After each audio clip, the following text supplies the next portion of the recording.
and happy Eid! This week on Newsy Pooloozi, we'll have special reports from around the world on how Islam's biggest festival is being celebrated. And you won't believe what a Central American teenager discovered about ants and trees when he went out with his slingshot. The man behind the Tasty TV and what we like to call the Taste Pop is at it again with another taste tech invention from Japan. And ever wondered what your favorite painting smelled like? No, of course you haven't. That's bonker brains. But there's a European museum which has. I'm Leela Shivjanga-Brickett, and this is Newsy Pooloozi, the news pool for curious kids. And a lot of adults like it too. And that's my mama. I mean, my sidekick. And the big story explainer. Hello, I'm Lindy Prickett. All right, let's dive on into the big news story of the week. Now, if I say Eid Mubarak, you'd say... Happy Eid! Eid is in the biggest festival of the year for Muslims. Though technically Eid means celebration and Mubarak means blessed. Well, that makes it a holy celebration, which happens after the holy month of Ramadan. Some say Ramzan. Yes, and it's always in the 9th month of the Islamic calendar, which shifts according to the moon. And do you remember what this holiday celebrates? Yes, we did this last year in episode 46 and learned that it was in the 9th month, back in the year 610, that the Quran, or the Holy Book of Islam, was first revealed to the Prophet Muhammad by Allah, which is the Islamic God. So let's cut across to our Mumbai correspondents, Naila and Nuvi Faruqi, to find out how they're celebrating here in India. Take it away, Team India.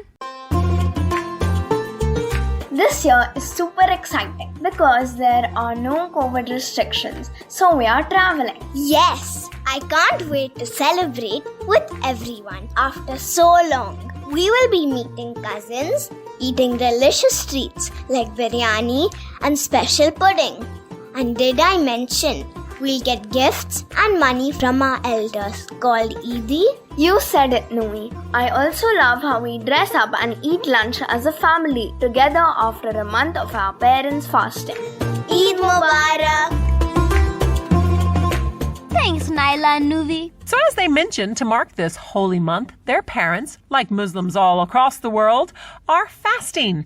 That means they don't eat or drink anything from sunrise to sunset, not even water, for the whole month. Impressive.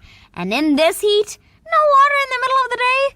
Man, I mean. I know. Well, it's even more impressive when you start young, like our Maldivian correspondent, Shaiba Jamshid, who's moved to Malaysia, by the way, and is now old enough to fast as well. Gosh, that's gotta be hard. Well, let's have a listen. This was the first Ramadan that I fasted and went to school. I get up early mornings and have a meal, pray, get ready, and go to school. The first few fasts were a bit difficult, but I got used to it. It helped a lot that all my Muslim classmates were fasting too. This is my first Eid in Malaysia, and I'm so excited to see all the beautiful decorations in the roads, malls, and also in the lobby of my condo. The decorations in my condo include lots of lights, stars, crescents, and a big backdrop that says Hari Raya Eid al-Fitr. Thanks, Shaiba. Sounds like Christmas in America. So magical. Exactly. And Hari Raya Eid al-Fitr is the Malay way of saying... Let me guess. Happy Eid? More or less, but to be precise, celebration day of the festival of breaking fast. Thank you for that precise translation, Mama. You're most welcome. Now, you mentioned Eid is as festive as Christmas is in other parts of the world. Well, our last report is from Malik Ibrahim Ati, who lives in the United Arab Emirates and has a different connection to make about Emirati culture and another Western holiday. In Emirati culture, children in the past would go to their relatives and friends' houses to get gifts and treats. It's almost like going trick-or-treating for Halloween. However, nowadays, even though less children are going door to door, they still receive wonderful gifts like money or toys. I love the Eid decorations. They're always so pretty and detailed. Emiratis have a lot of delicious food to eat on Eid. For example, biryani. Even though it is originated in India, Indian traders introduced it to the Arab world, and it has been a favorite of the people ever since. There are also sweets, fruits, dates, and even bread. Wow, that's so interesting. Thanks, Malak. And to all of our reporters for sharing their celebrations with us. And do have a listen to episode 46 if you'd like to learn more about the customs and traditions around this special fasting holiday. Eid Mubarak! Now it's time for... It's the call of nature. Nature. Get on your safari suit Or squeeze into your scuba gear. and get ready to hop into a Jeep. Or a submarine. Submarine. Because Mother Nature is calling. Nature. So this is a crazy story that starts with a teenager and a slingshot. Uh-oh. Did someone get hurt? Something. A tall, thin, tropical tree called the Cecropia tree, nicknamed the trumpetwood tree because... I got this one. It makes wooden trumpets. You're so smart. A variety of musical instruments, in fact, and tool handles as well. Unless there's a sling shooter around. Well, this sling shooter has inadvertently, that means accidentally, made a massive discovery about the trumpetwood tree and ants. Ants, those amazing little insects that can lift 1,000 times their own body weight and live and work in intelligent colonies and oh man, can sting. Those are the ones. So this all started almost 2 years ago when a teenager from Panama in Central America was playing around with a slingshot and accidentally shot a clay ball right through a young trumpetwood tree. Wow, that's some shot. Naughty boy. Well, to be fair, he was concerned for the plant and went back the next morning with his dad, who just happens to be an entomologist. Oh, yeah. Those are scientists who study insects, right? Correcto. Well, when they investigated the plant, they found out that the hole was now nothing but a speck. What? Dun, dun, dun! It had been completely patched up. Well, now they were really interested, weren't they? So they drilled small holes into several trumpet trees, tiptoed a little away, and waited. Shh! What did they see? 7 to 10 of these small, sand-colored Azteca ants emerging from inside the root of the tree and soon repairing the damage. Ooh, wait. Did you say emerging from inside a, solid tree trunk? Yes. You see, a queen ant chews her way inside a young, hollow shoot and sets up a colony. Of course, as the tree grows, the colony grows, but moves to younger branches. And did I mention that these ants also feed off the tree, too? Well, then I guess it stands to reason. They do this repair job. It's their home and food after all. I guess you're right. And that's why this is called a mutualistic relationship or interaction, because 2 or more species are getting something out of it. There are mutual benefits. I thought that was called symbiotic.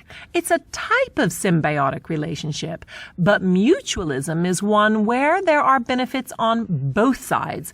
In some symbiotic relationships, only one side benefits. Still, I guess this is another thing that's really ant about ants. Never mind playing around in the forest with a slingshot. What's that? I'll tell you what, that's the halftime bell, which means it's time to hear what's making news around the rest of the world. Hold on tight. It's Around the World in 80 Seconds. Hold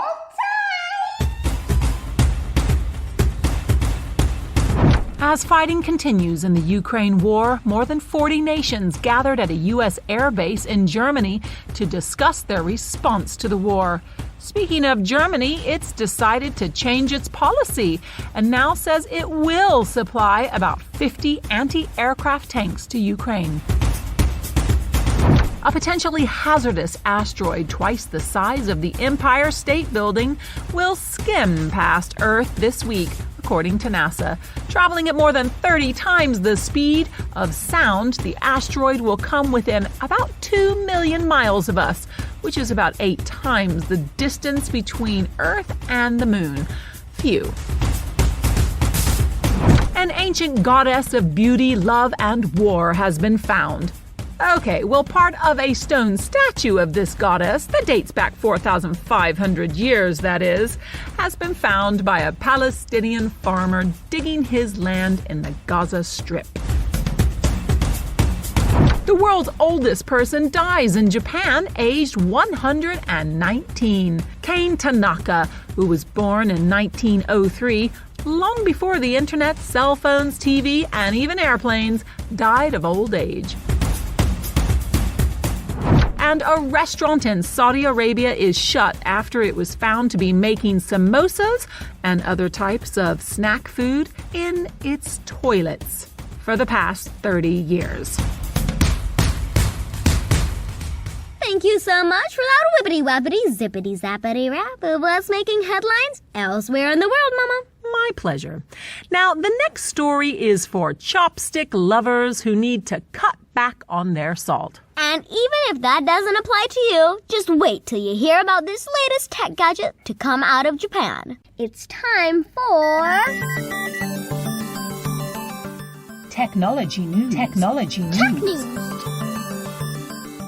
So some of our oldest and most loyal fans might remember the story we did about taste pops from Japan. Way back in our very first episode. In fact, it's one of my favorite ever tech stories about a lollipop-like gadget that lets you taste different flavors without eating a thing. That was a great story. If you haven't heard it, you really should go back and check it out. Oh, yeah. Well, Professor Homi Miyashita is at it again, this time bringing a salty flavor to the tips of chopsticks. For more on this, let's cut across to our tech correspondent, Jackson Hosking, for the details. Thanks, you guys. Like you said, the man behind the Taste Pop, officially called the Norimaki Synthesizer, and the lickable TV screen. Yep, you heard me right. Well, he's at it again. This time with a more practical usage to his tasty tech. Meiji University professor Homi Miyashita and the Japanese beverage company Kirin have developed computerized chopsticks that enhance salty flavors. This could be a huge help to people who need to reduce salt or sodium in their diets. But our parents and grandparents, or anyone with high blood pressure, should probably take note. The chopsticks have a little wire hanging off one end that's attached to a mini computer worn on the wrist, just like a watch. It sends weak electrical currents transmitting sodium ions, as in tiny little bits of salt, from food, through the chopsticks to the mouth. This enhances the salt flavour by 1.5 times, meaning less real salt is needed. Clever, eh? It's just a prototype right now, but they hope to put it out on the market as early as next year. To save up your pocket money, now you have the perfect gift for the salt lover in your life. In south of England, I'm Jackson Hosking reporting for Newsy Pooloozi. Thanks a lot, Jackson. I sure did like how you managed to get an electrical current into your story. Again. Are you our tech correspondent or our electric correspondent? Well, staying with the 5 senses, I have it on good authority that the Lucky Dip machine is a bit smelly this week. Step right up. Have a go at the Lucky Dip machine. The Lucky Dip machine. What's it going to be today, eh? An oddball, no doubt. An oddball, no doubt. Odd and artful, to be precise. Mama, you will not believe what they're doing to a painting by one of your favorite artists, Jan Bruegel. Oh, I love Jan Bruegel the Elder, and especially his father, Peter Bruegel. Both packed their detailed paintings with playful, sometimes fantastical touches. Right. Well, his 17th century painting, The Sense of Smell, is the same. There's a woman who's oddly not wearing any clothes, but high art and all that, who's in a lush green garden with a young child with some mansion in the background, and is surrounded by darling, adoring animals and loads of flowers. I mean, it looks more like a scene from Encanto. Well, old-fashioned version. You're so right. I see what you're saying. Except for the no clothes bit. Whatever. Yeah, and I think his old friend Peter Paul Rubens helped a bit with this painting too, actually. Well, it's been on display for years at Madrid's Museo del Prado. But this year, the Prado is inviting visitors to stop and smell the roses. Or the defusing stations, as these high art air fresheners are being called. High art air fresheners? Excuse me? Well, the Prado and a large Spanish perfume manufacturer made a special aroma inspired by 10 items from the painting. Mainly flowers such as jasmine, rose, iris, and orange blossom, plus a fig tree, a child's glove. How does that even smell? And just to make it realistic, the musky odor of an animal called a civet. Okay. All to make the painting come alive. Well, I'm glad they chose such a beautiful painting. Would hate to smell a medieval marketplace, never mind a battle scene. I wonder what a Picasso would smell like, hey? That might not smell right at all.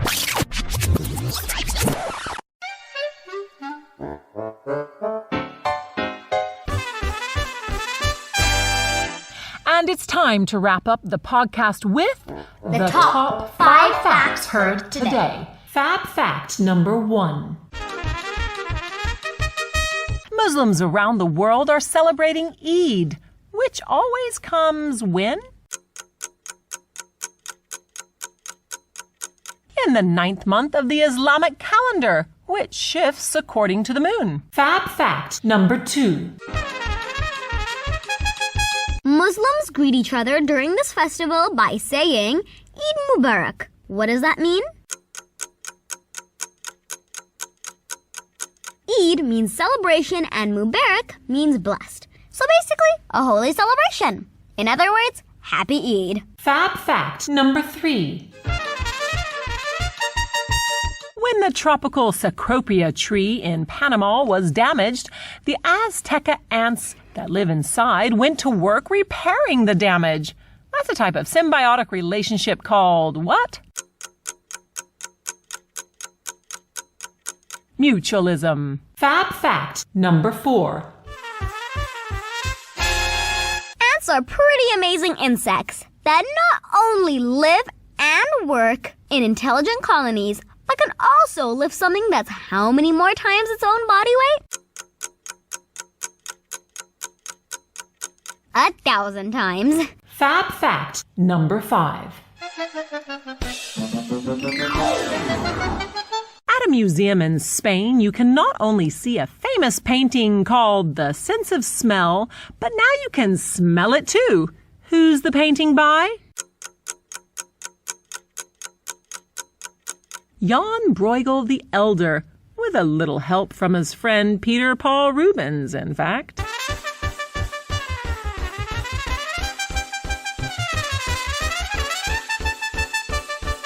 And don't forget, if you want to test yourself later on, then go to the Lucky Dip page of our website, newsypooloozi.com. That's Pooloozi. And take this quiz online in your own time.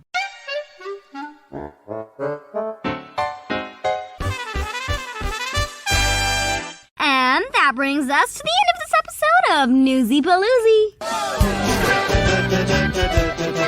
If you enjoyed this dip in the whirlpool of news and information, then do subscribe to our podcast on Apple Podcasts, Spotify, Stitcher, Alexa, or wherever you get your podcasts. While you're at it, give us a good rating, or better still, leave us a review. And don't forget to check out our website. That's newsypooloozi.com. Pooloozi.com.